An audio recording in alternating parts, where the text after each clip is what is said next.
Welcome to Help the Helpers on this very chilly in New York day, and we have a new fascinating subject that Jesse's bringing us that we're going to think about and talk about today. So welcome, welcome. Good to see you all.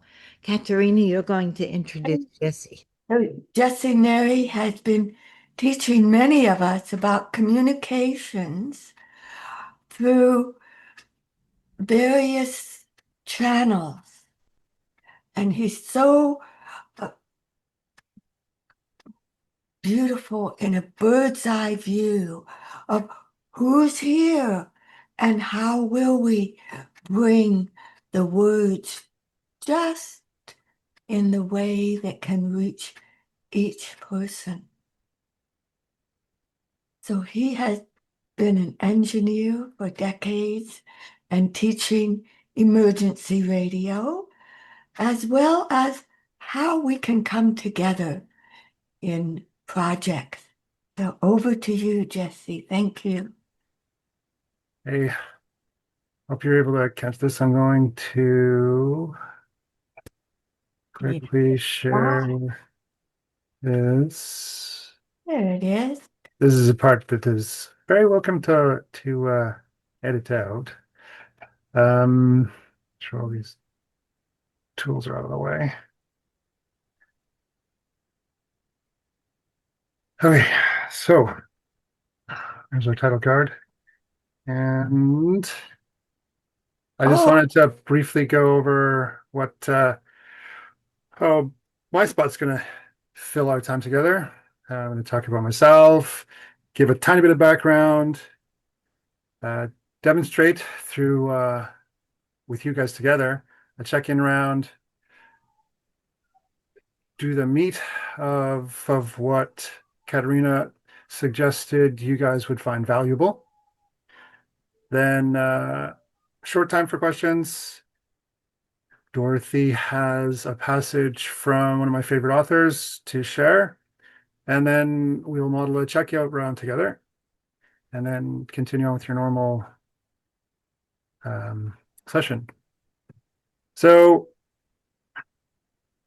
Katerina described how she liked a figure off of my website, but I want to describe a little bit about myself. I'm a what do you call it? I'm British through my mother, whose family initially settled in Micmac territory, and I'm Filipino from Misamis Oriental through my father, who settled in Cree territory when he met my mother. I've grown from my time on many unceded and ancestral territories in many parts of Canada. Cree Anishinaabe, the shared lands of the Sinik, Silkbaha, and others in the Kootenay, the shared lands of the Lakapamuks, Stalo, Stimus, and others in the Fraser, and currently live, work, and play on the unceded territory of the Musqueam, Squamish, and Tsleil-Waututh. So when I saw Simon Sinek's talk on the Golden Circle, I read his books and what he shared about how it resonated with me. So I worked through his Find Your Why exercise, and that's what you see on the left side of the screen. Because I imagine a world where we engage all stakeholders to pose the right question, exposing the right problem so that we can design resilient, sustainable, fit-for-purpose projects, ultimately building a sustainable society. So part of my understanding that I started developing with reading Simon has brought together my understanding of needing the check-in round and the checkout round. It's rather interesting. So knowing that we only have 20 minutes together, I wanted to pass over myself a little bit and give you guys a little bit of background, because when I was working with Katerina and some volunteers in the Dunbar part of the city of Vancouver, we were trying to just do some warm-ups and some background on protocols. But while I was doing that, uh, Katerina also found a lot of value in a check-in round and in the checkout rounds that I did. So the background for that is that there are practices in the radically decentralized world for making it so that the people that you're working with are more comfortable and more in the moment. So a check-in round arose for me from my lean practices and from part of that um, teal radically decentralized method that folks like sociocracy and holacracy espoused. And it serves two purposes. The first purpose is that when you're group meeting with people you're collaborating with, it it it takes the past before the meeting, before you're together, and sets it aside. It warms up our vocal cords for collaboration, and it also gives us a chance to check whether our sound's working. And the check out round, the one that we were using was called the plus delta. And I learned that for the first time in a integrated project delivery workshop, which is a way of working where the owner, the engineer, and the builder all share the same profit pool. So you want to collaborate really well. And one of the key principles in that and lean is to constantly be learning. So at the end of the workshop, we did a period of time where everybody who had participated reflected together and shared things that they liked and wanted to sustain and things that they thought could be improved or had some degree of delta before we felt like we were better. So Oh, maybe for we pause just for a moment so we can absorb. Thank you. Yeah. Okay. You'd like to continue? so by way of modeling, I'm under the impression, my hypothesis is that we're a rather small group at the moment, so we have room to play with this. And so I'd like to offer a check-in round for us together.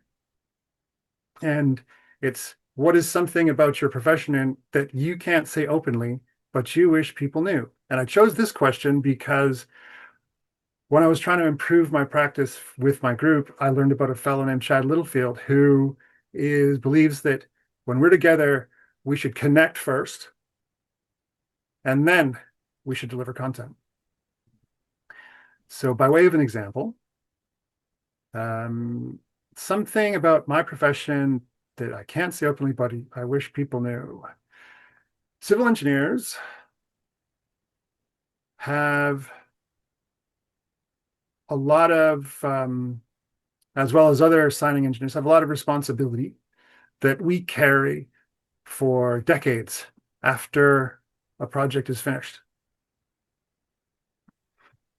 I mean, that's pretty superficial, but for the time we're together, would you like to give this a shot?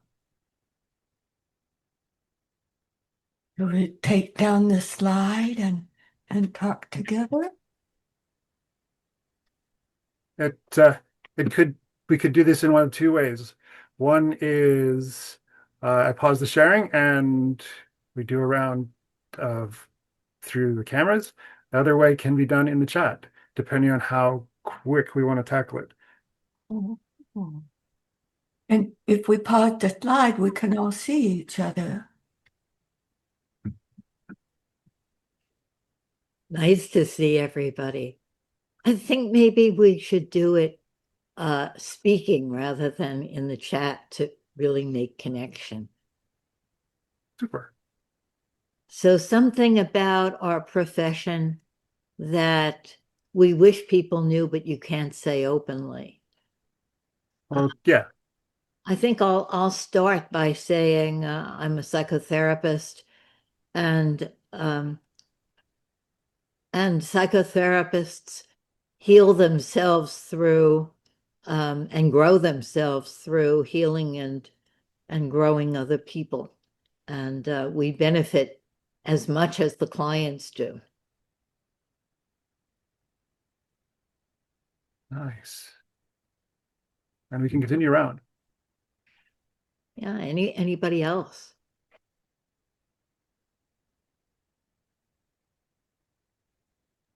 I can come in. Mm. I do a lot of bodywork therapies. I train in many different things with very different theories. And I think most of the time, the theory are not necessary at all.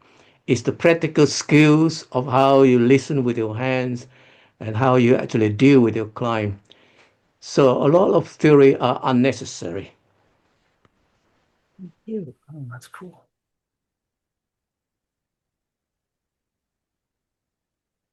Others?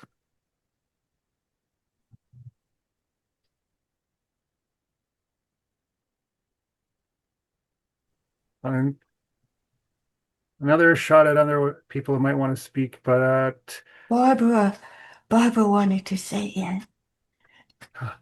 I wanted to say, Jessé, I'm struck by the irony of your question.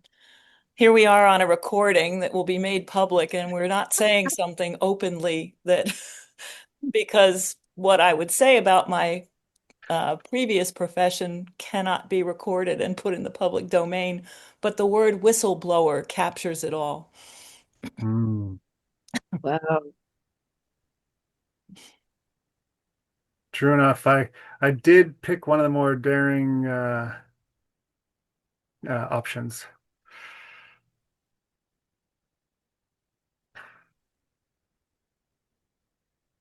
So I'm noticing that I probably need to pick up the pace, Lynn.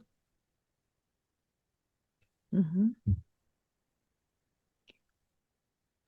So We could give one more minute to the sharing for and people could say anything that you want to say and just broaden it a little bit. Just a sentence so we hear your voice. Thank you, Jesse. Really interesting question. I help facilitate healing. Yeah, psychotherapist or whatever. But something that I can't say a whole lot. When I don't like a client, I just don't like them. Ah, and I can't say that.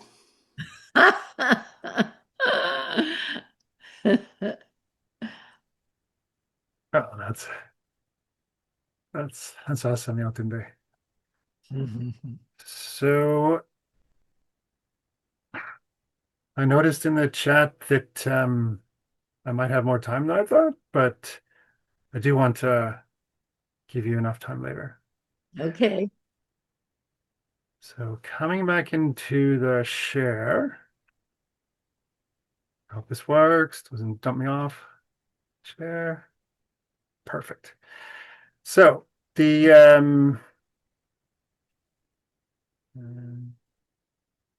it's out of the way. Next slide. So this one is the start of the meat of what we're here to talk about. And I had a story that I wanted to mention. And that is that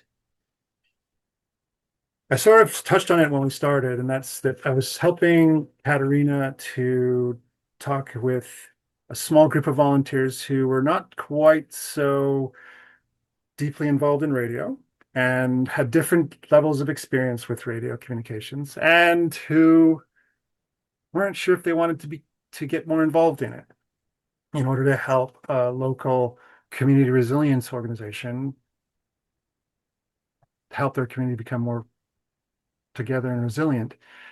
And I shared the three structures that we use for our protocol so that when we're doing especially voice work on radio, that we can have our messages reach the destination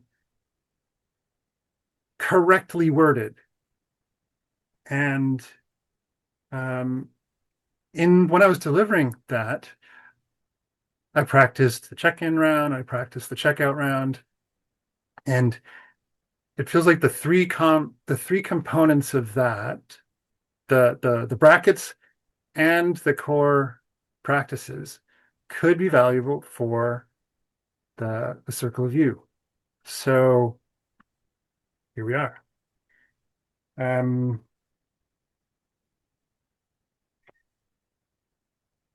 How well do you think, how well prepared do you think you are right now to dive in?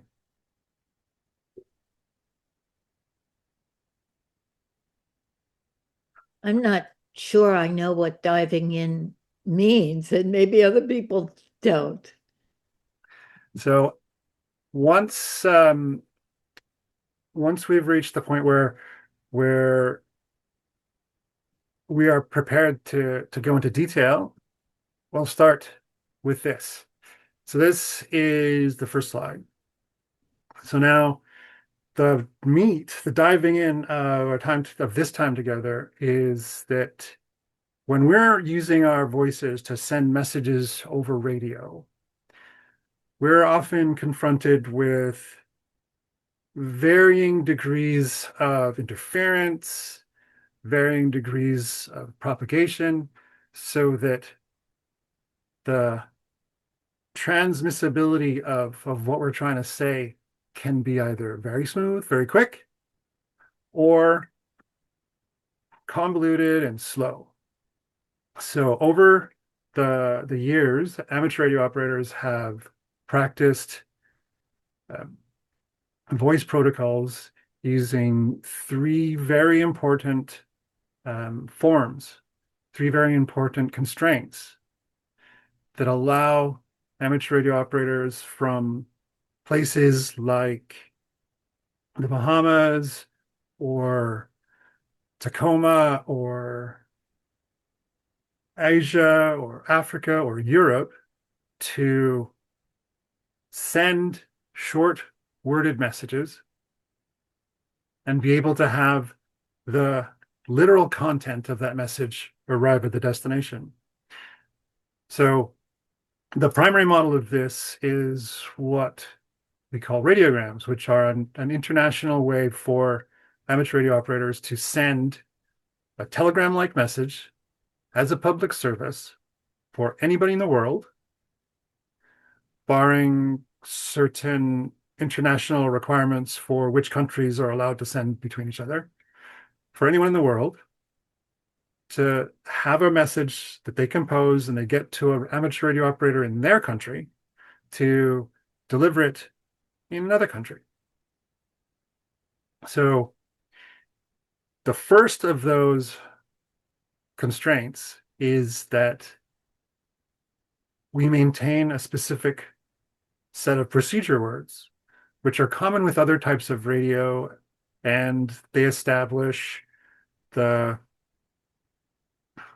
in-between words that allow the process to flow and for each operator to understand what point they're at. Say, for example, when they're starting or when they're finished talking, they're wanting the other person to take over. The second, Oh, that's something that many of us know that word over and out, or just over and on to the next thing. Yeah. Are there any questions at this point, maybe? Or we'll continue. so the second constraint is that when we're spelling, we use a common set of words for our letters for the International Phonetic Alphabet, which allows different languages to use the same reference for the same letter. And you've probably heard some of them in your daily life, because some of them are from the Greek alphabet, some of them are kind of arbitrary, some of them are from, I'm pretty sure it was the First World War, and some of them are from the Second World War, and some of them are, well, you just wonder where they're from. And the third constraint that we have is for this particular protocol that was trying to share the radiogram in situations of disaster and emergency. It's how the amateur radio operators are able to chunk or packetize a message from a person for welfare between the family, from between organizations, or from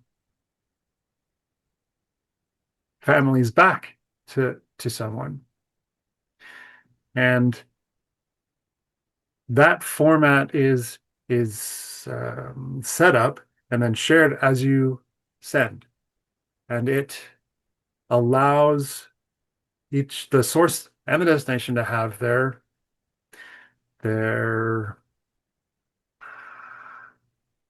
tracking information, their addressing information, and their origin information clearly distinguished from the body of the message.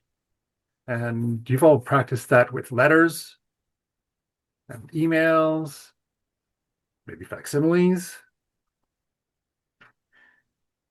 So these are the three constraints that amateur radio operators use to help make sure that their message reaches the destination through all the different hops.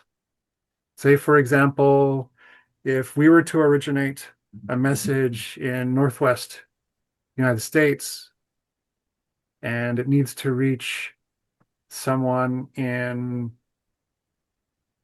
Europe, that message has to go from that community, say Tacoma, has to get up to the regional level of sharing messages, then from the regional level to the national level, then to the international level, and back down. And at each step, we want to have that message be consistent and clear so that the destination person can avoid having played broken telephone.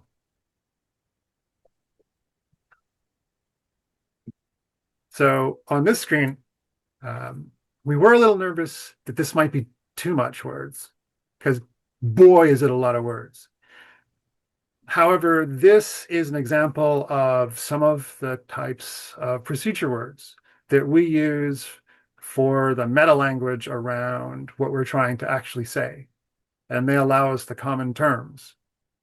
So when we were doing this among the folks who were curious about radio communications and voice communications, we practiced using them in the form of sending a radiogram to each other. And it was very much a tabletop sort of exercise, because we did it without having to remember to push the talk, and we did it without having static or signal weakness or anything interfering. But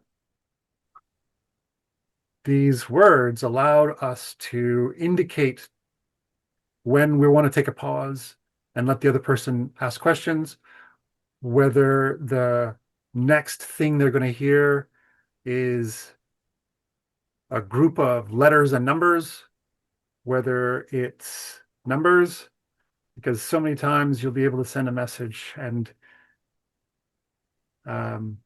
You've got adverbs that sound like numbers and adjectives that sound like numbers and conjunctions. So you want to be able to indicate whether the next group is a word or an abbreviation or a number. And you do that with some of the procedure words that we have. You want to be able to indicate succinctly and concisely that you've actually understood. Some of you have probably seen this on media or on TV or in various forms of fiction. It's a bit more common for people to say, copy that when they received a message. And these days it means both I understand and I I got a copy of that. But we train on the slightly older way, and it involves having two different words for I understand and I understand and I'm going to take action. So if you wanted to try and have a clear, concise transmission that's not interrupted by static or a signal dropping out or any number of things, you want it to be only 2 or 3 syllables. So instead of having to say, I received your signal, understand, over the years, we say Roger. And when you say you want to respond with, say, oh, I totally understand, and I'm going to take an action, which how many words is that? That's like 6 words. You probably heard this. It's an old-fashioned one, Wilco. So this word salad of abbreviations and functions helps to bracket the actual content.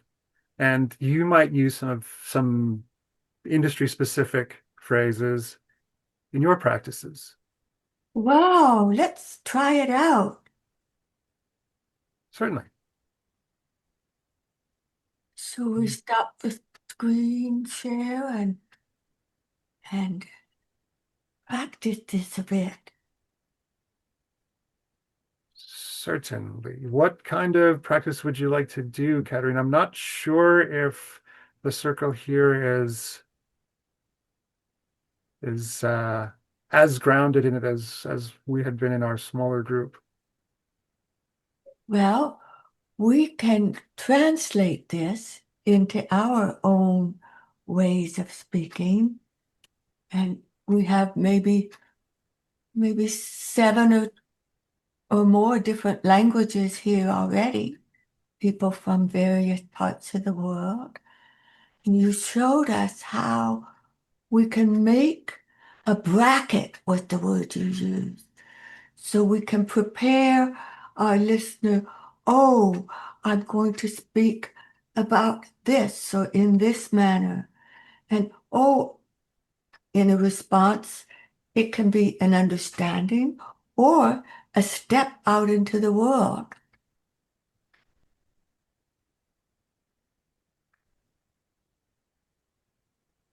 Ah, okay. Um, let's see how that would work. Liz, did you want to say something? Oh, looking at the faces. So that's one way of gauging the interest. We can look around and see, oh, who is about to speak? Or who would like to speak? And you are giving us this bird's eye view of how communication can go from remote places in the world or far away and be understood because it is bracketed so we know a little what to expect, and the actual utterances are very precise and of a common understanding. Well, maybe it would be good for us to have the other two constraints before we do too much diving in. Yes, yes, let's do that. Thank you. We'll look at We'll the other two constraints. bring this up. And maybe before you go to the other two constraints, you could remind us, well, what was the first constraint? So the first constraint was that we use a smaller set of common procedure words to indicate what we're doing and to provide the gears between the message. The second constraint is making it so that we're all using the same alphabet. So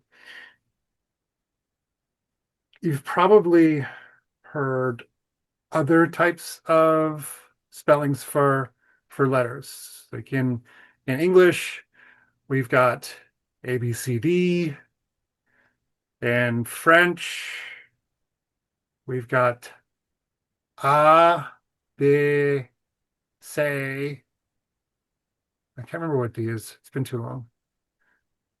Then there's German, which I'm pretty sure that there's some differences in some of the letters, but not all of them, and so on.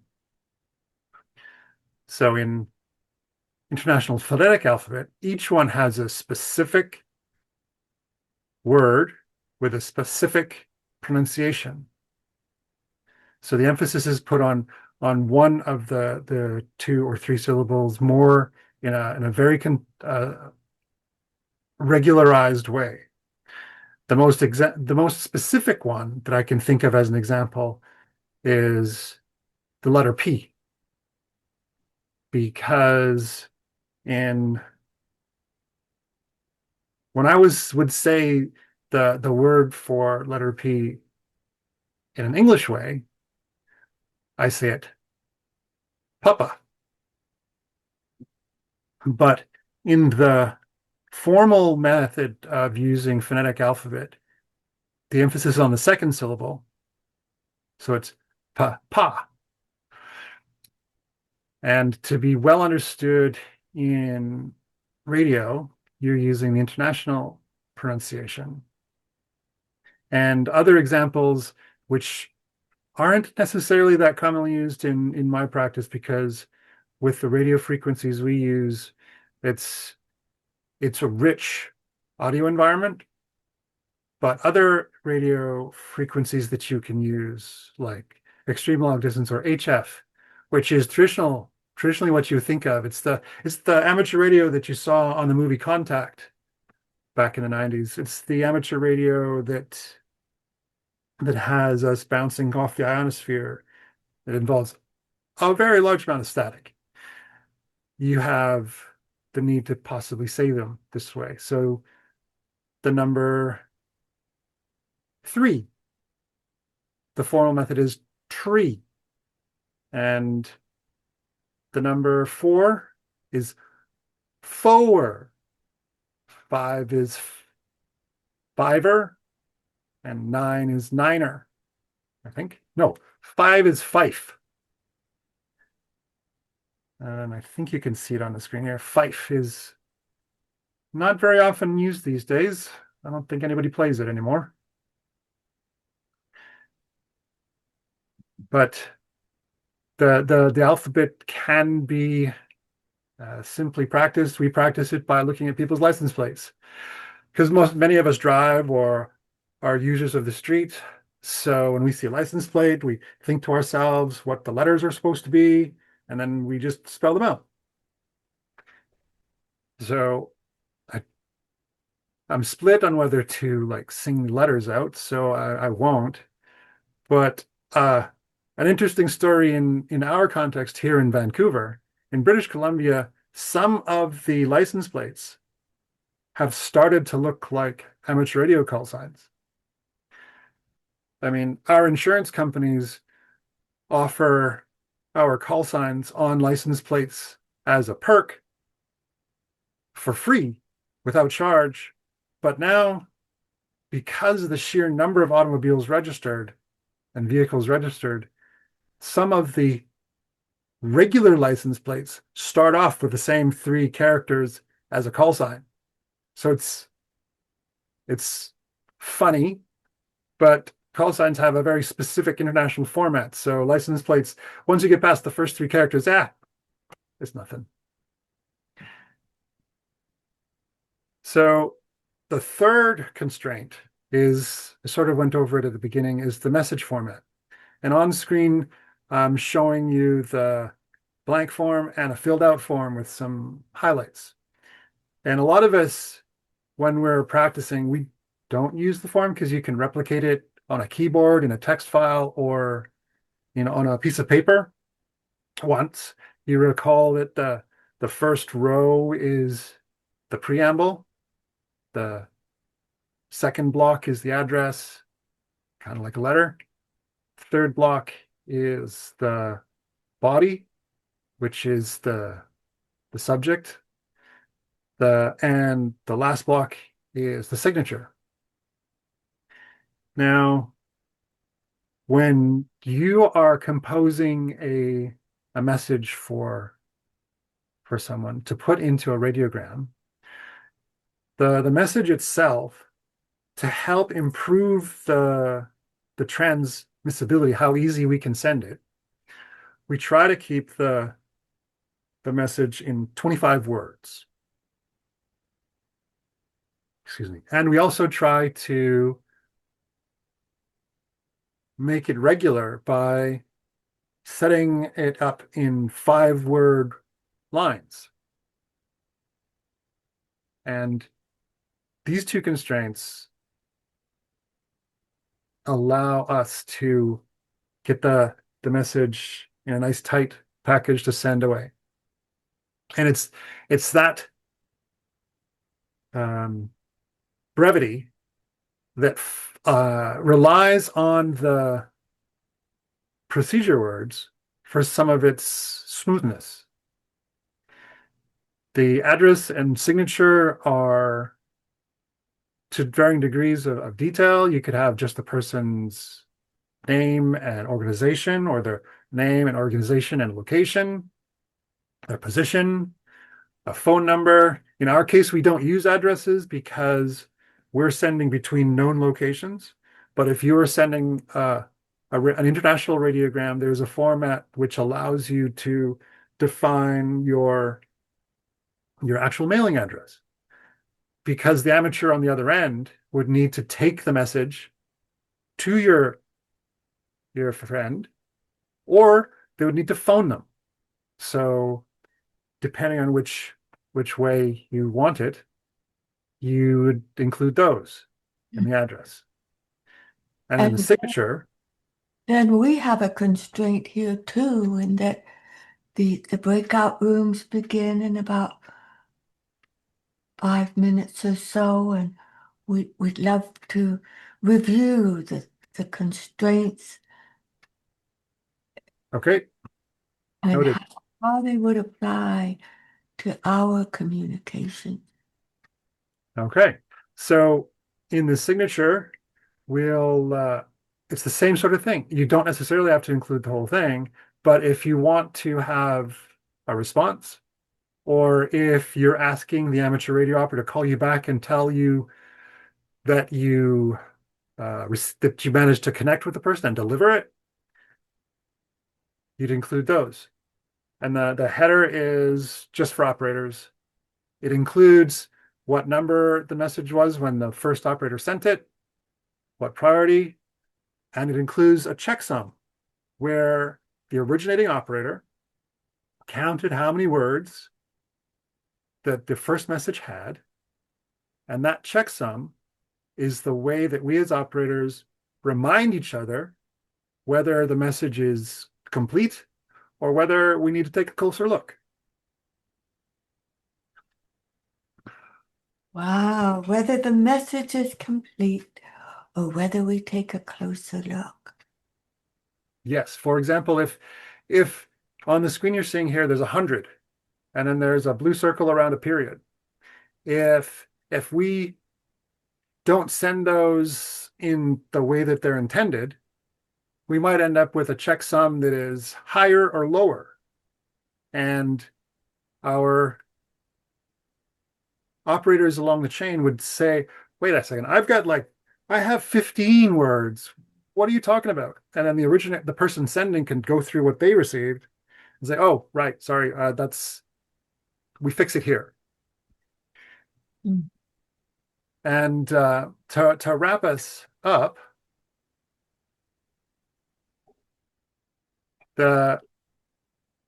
if we can agree to shared rules for how we communicate, we can actually make our communication somewhat easier, I think. So if we're able to establish a common framework for what we're sending and receiving, and we have a simple, essentially easy to feel, easy to understand way to go back for clarifications, then our common framework allows us the pathway to take, and our agreed way to go back allows us to know when the person who's receiving our message didn't necessarily receive what we wanted to send or missed a piece. And the perfect example is in the body of our message. So when we're sending any of these pieces, the sending operator pauses, and either the receiving operator notices, which you can do if you're really, really on a rhythm, but often the sending operator says something like break. And then the receiving operator knows he's not going to talk anymore. So I can ask. And then once the receiving operator says, yeah, continue, we got it, or just continue, then the sending operator can keep barreling on. So you've got the framework, you've got the procedure to go back, and you've got a way to have it so that there's a lower likelihood that the message will suffer from the old-fashioned game of broken telephone. Thank And, you. okay.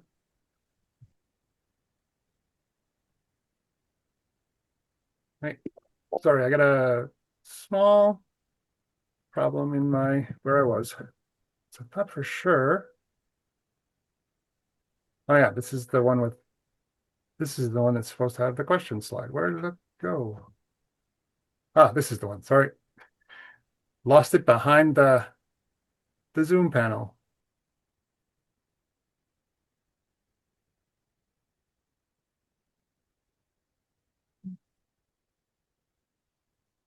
I mean, sorry, we're ready for questions. I think we need to see each other. Yeah, the red button will bring us back. Good. Thank you. I'm sort of getting that looking at radio operating as a kind of metaphor or a kind of model, that there's something, Jessé, that you want us to get about our own communication. Is that right? That we as an international group of helpers might take something from this model in our communication. That was what I was getting. Is that right? That's correct. Now, I'm not entirely sure what parts of what I shared are the most important, because Katerina's the person who noticed that this could be useful in the context of helping. So I would be very appreciative of whether there's something that you guys can help me see in the value of these structures, because one of the things that I recently learned about was Doug Knoll's technique of de-escalation. and it involved things like affect labeling. But that's that involves something that's way out of the league of what message passing has. But we tried to limit the kind of things I was sharing with you were the three constraints that we use. And the only thing I can think of is there something in your practices which has inborn constraints that you can actually turn to your advantage and use to establish that common framework for exchange and way of checking back. Holy crap. The thing that I was that I was struck by was that the term for a break when you want someone to pause, and I was thinking, wouldn't that be magic if we could signal the person speaking to pause without insulting them? That's one of our biggest problems, I think, as communicating helpers. If we could say break and the person would understand, you've given me too much. I can't take all of that in. Barbara can only take in 4 sentences. Is that right, Barbara? Before you, you sort of, so if you could say break, then the person would know to stop. Well, there Yeah. is in radio, we practice a set of interruption words so that when the speaker is pausing for a breath, and we as a practice have to consciously practice to take pauses, because in radio, while you're sending, you can't hear, and when you're sending, nobody else can speak because of how the technology works. So we have to consciously practice taking a breath. And when we do take breaths, the words that we use are based on the level of importance. So if it's life or death, it's someone says emergency, and then the person who was speaking can stop. Or if it's not, we use the contact. And we sometimes use it in our online meetings too. It's a nice convenient shorthand. I take a breath, and one of my colleagues says contact, and it's like, oh, hello. It's like having a hand go up. So Barbara. I'm taking you back to your question about what's the common ground between us and what you've been discussing. And what hit me in the eyes is Eugene Genlin, who developed focusing, talks about language in a very particular way, and he talks about meaning in a very particular way. He talks about public language, which are words that people use believing that the other has the same meaning when in fact they don't necessarily. Right. And it seems like that constraint we have of language in focusing terms, we have expanded on it with what we call the felt sense, the inner knowing that we then have to put language to, but it doesn't necessarily mean that the person who's listening to us is going to get the same meaning from it. I have to admit that I'm in love with radio language and the international alphabet and things that are crystal, crystal clear, because I come from a long line of engineers, not therapists. But it seemed to me like that might be some common ground that you seek between how we are in the world and how this language of radio and engineering, I would add, is in the world. I don't know if that helps. I loved what you said, Barbara, uh, and I was thinking that we expand our communication in this community by really watching the expressions on people's face. So there may be an expression of pause or stop or whatever that we have Jim's hand is up, and I saw another hand. Jim.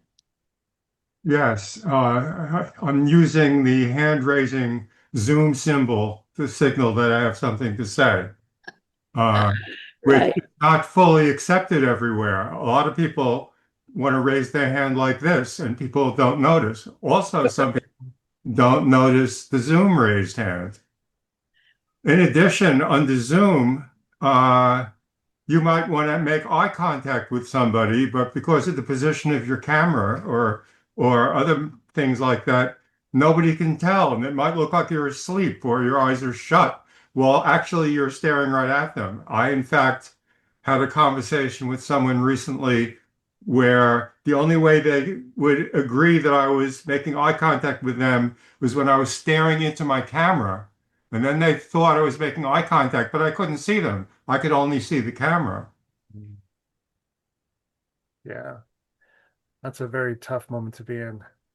But I do want to say one other thing, which is totally irrelevant to what I just said, is that I noticed that the word for Z on your list is Zulu, and I thought they changed that because they decided that Zulu was not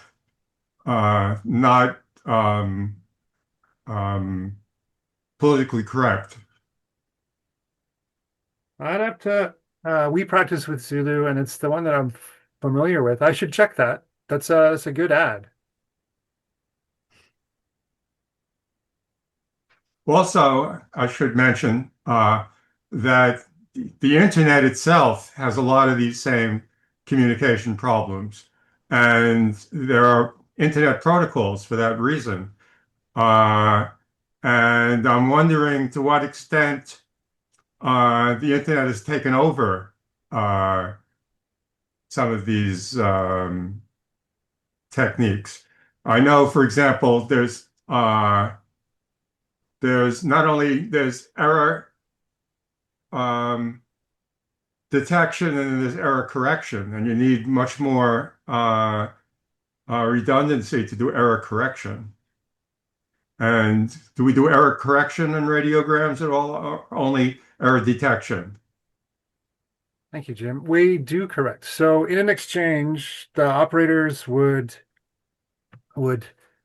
find the error and correct it. So say, for example, we missed a word across 5 words, and we had to pause. I missed the second word. I would be able to say either say again word 2, or I would say word after I, word after, word before, word between, and then we would solve that in the pause. And then once the receiver had said it was okay, then I'd go to the next row and I would read through that. Yeah, but the problem is when there's an error that doesn't show up as an error. And I have this problem all the time with my spelling correction because if it actually spells a word, the word might not be relevant, but it says it's correct. While some words are obscure and my spelling dictionary doesn't contain them. So it's hard to know. That's true. It is a tough to the solution to have, but the best we do in the context of radio is to get the message literal. And then circling back to using how other technologies are involved in what we are doing, amateur radio operators also operate the internet nodes on radio sites, if they're so inclined, that start with 44 in their internet address. So 44.100.20.1 would be an amateur radio address. And some amateur radio operators have message relays, which are on the regular internet in places, and Other operators have relays that are outside. So we can also send messages using similar formats or regular email over radio. And the relays along the way, some would be on radios, and some would be, and then those would be a computerized radio, and others would be on networked computers. So there's a degree of play that amateur radio operators have between the many different technologies, because the main limitation is, does your country give you a piece of the radio spectrum that allows you to use that technology? Because in Canada, and I think in the United States, we can use the same kind of microwave technology that telephone companies used to use to connect towers across mountains. It involves a lot of computing. It involves a lot of understanding of how to get the antennas perfectly lined up. But some amateur radio operators can do it. I'm thinking that we better do our breakout rooms. We're a little late here. And So is this the time when Dorothy runs through the quote, or is that no, at the end, okay? Dorothy is going to give us the quote at the very last thing. Okay. Maybe one idea of a prompt for the breakout room is, do you think that it is useful for us to agree on certain signals, like as if we were, operating a radio, like a signal for pause, or should we all agree on the hand raised with the computer, or is there anything from this this radio technology that would help us to communicate better? It's tricky because the Jessé, the radio technology is very much what Gene Genlin calls the unit model. And we're coming from a philosophy where everything has nuances that can't be correlated. This means this, because this might mean this to one person and that to another person. So that's but can we take anything from that? Yes, Liz. It reminds me of texting, where, just in life, but also as a therapist, I have clients who come in and they want to analyze relationships. And then my mother, and then they show me their phone. And first of all, I'm so old that I'm shocked that the conversation that they have been telling me about has taken place via text. And they want me to read these literal transcripts when clearly, you could interpret 12 different ways what, their mother said. They say, I'll come home this weekend, and the mother will say, okay. And then the client reads the okay as, you see, she's mad at me, or 20 different ways. And because of, it's what you're saying, Lynn, to a certain extent. It's just, we're not literal like that. It's not just, directing an airplane where to fly over a mountain. There are all of these implications and emotional resonances, and you don't even know what you mean. You're even unconscious maybe of 80% of what you're saying, let alone what the other person is saying. So that's one thing I wanted to say. And then I also wanted to say that I'm finding this amusing because sometimes when I have heated discussions with my partner, I instituted something. I said, because some of us go on too long. You can possibly imagine who that might be. And so we have instituted something where when you're finished, say over. Mm. So we say over, which is ludicrous, adding a little humor to an argument. but it also sometimes works. But today I learned that I think we need break as well. Well, thank you. Yes, yes. Lynn, I would just Yes, like to say something please. quickly. The content of what Jessé wanted me to read is so rich and has so much provocative and evocative messaging that I thought it might help actually for the breakout group rather than wait to the Sure, end where we can't respond, if sure. that makes So sense. maybe you should read it now and then we'll have our breakout room. Okay, thank you. Um, it's called Connect by David Marquet, who was a submarine captain and was able to make, if I got this right, Jessé, the worst submarine operating into the most efficient, excellent operating machine. And he has a very innovative way of looking at leadership. And this is from his book, Leadership is Language. Connect is the enabling play that makes all other plays work better. The industrial age play is conform. Connect is about caring, caring what people think, caring how people feel, caring about their personal goals. Connect is not superficial friendship, but caring for someone else and wanting to be the best for them.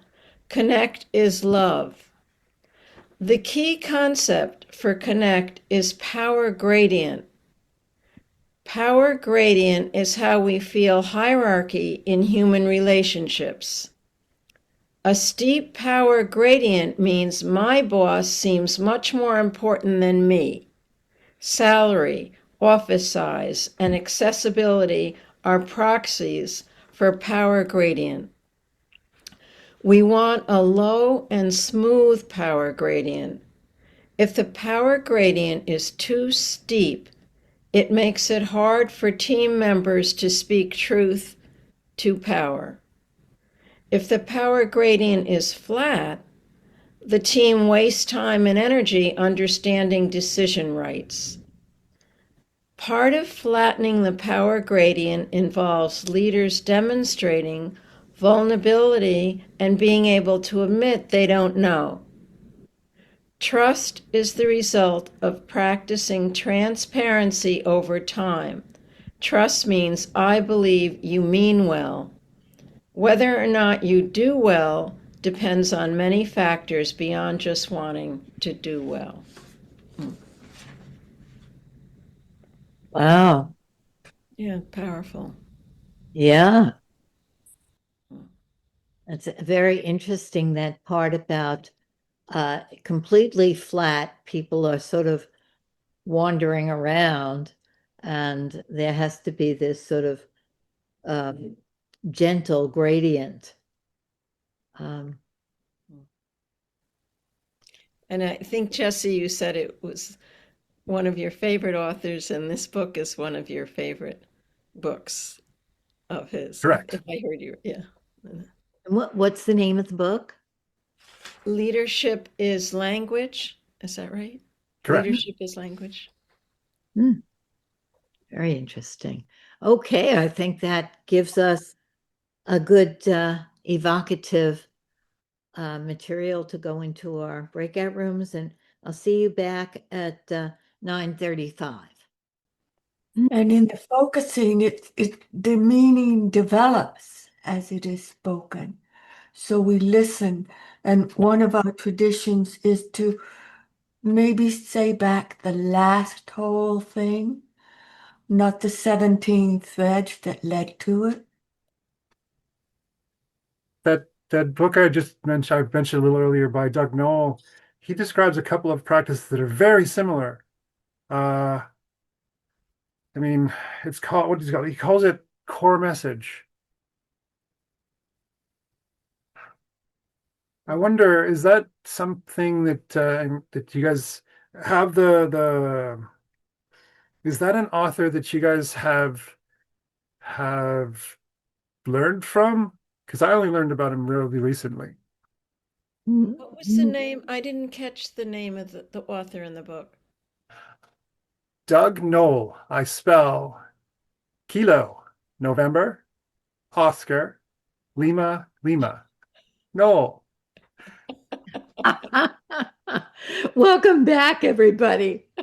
That last part that Jennifer was talking about in that little breakout room seemed really nice to give to everybody. That tradition of saying back the essence of what the person is saying, that reflecting tradition, also is a signal for the person to slow down, or it can be a signal for the person, oh, I really, really get what you're trying to say, or it can be a signal of I'm with you, I'm receiving you. So I thought that was really interesting. Thank you, Jennifer. So what did you people talk about in your breakout rooms? Any nuggets that you want to share? That quote that was so interesting. The flattening. There's a lot more to that quote than the flattening.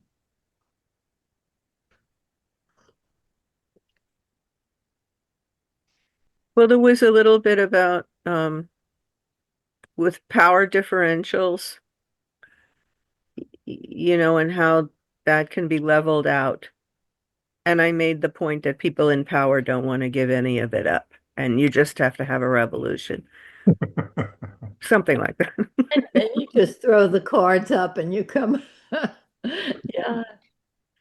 That idea that the power differential is expressed through accessibility, vulnerability, um, the size of the office, those were all very interesting. And I wonder if, those of us who are learning to be better and better leaders can get something from that about when we want to flatten things, to be accessible, to speak from our vulnerability. I don't know if there are any other points about that. Well, related to some of that, there are a couple other principles that David had mentioned. So one of the indicators that always triggers me now is that share of voice in a group's time together can sort of be related to some of that power gradient. If there are people that are trying to take up the entire time frame, that's one. I'm not sure I would call it indicator, but that's one way they try to be more important. And if you're, as a leader, you're able to spread the share of voice around your team, that helps to soften the power gradient. And there was something else related to that share of voice. And some of the techniques that the radical decentralization movement and other authors like Samantha Slade or Lisa Gill or Frederick Laloux have talked about, and that's the becoming more personally connected with the group. Like part of that connect is that if the team members you're in amongst, the main difference between leaders, not that you need to be the one giving orders, it's that you're the one that has to take responsibility and hold the decision so that other people can be comfortable with doing what's necessary to get where you're going. So being able to have that person see you as another person and not as something more terrifying or, I guess, menacing is an important piece of Connect.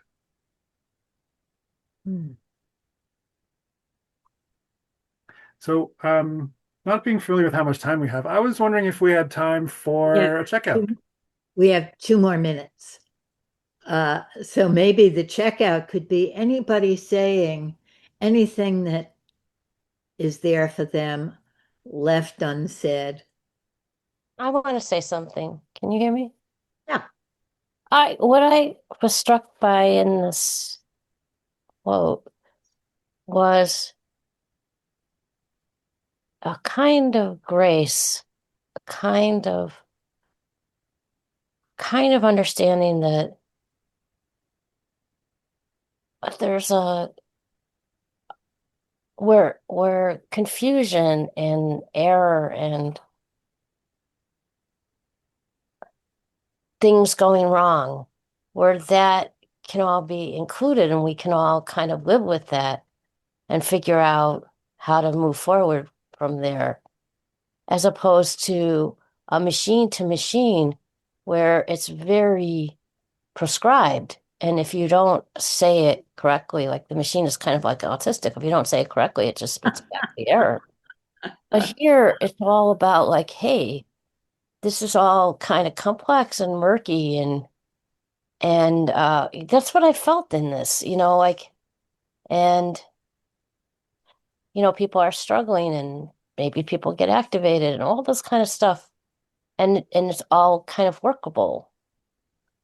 Even so, I believe you mean well, and I have this also question whether or not you do well depends on all these complex factors. So there's just like a fudge kind of thing in there. So yeah, so because we live in a world where we're constantly in computer language making errors and not being clear. And as Liz said, like 80% of what we say we may not even understand. It may be unconscious. And yet somehow we connect to each other and we think the best of each other and we try to work it through and we try to have grace and compassion and get off the perfect wheel. That's what I'm, that's kind of where I'm at right now. That seems, Susan, like the perfect kind of ending of our session. It's just about 9:45, but any last thing that anybody wants to say before we stop? And thank you so much, Jess. Maybe if I may, Please. talking about Connect and Alistair quoted Kenlin talking about, would you say it again? I serve a message without address and with no stamps. Is it over wrong address? Yeah, that's in therapy. What the client says is often like they wrote a letter in a different language and they put it in an envelope with no stamp and with the wrong address.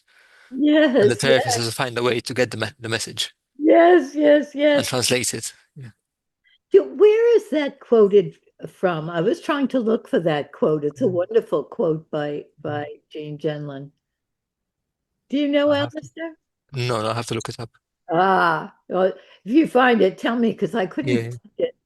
Yes, that's a wonderful quote. So different, right, than radio, but yeah. And in 2 weeks, Alistair will be our speaker, so you could bring it then. And next week will be Jean's birthday, and the week after that will be Alistair to close the year. Okay. Bye-bye, everybody. Let's just say that next week, Jean Genlin's birthday party is going to be a wonderful event that we're preparing for. And we're going to hear not only from the people who knew Jean, but also we're going to hear from the people who never met Jean, who are so impacted by his work. And I think that will be fascinating. And to hear the questions that people who never met Gene have. And of course, the people who knew Gene also have a lot of questions. So Russell and Rachel will be facilitating next week's birthday party. So come in your Gene Genlin birthday garments, which are, shirts with tears in them and whatever else is very, very, very comfortable. And we'll see you next week. Over and out.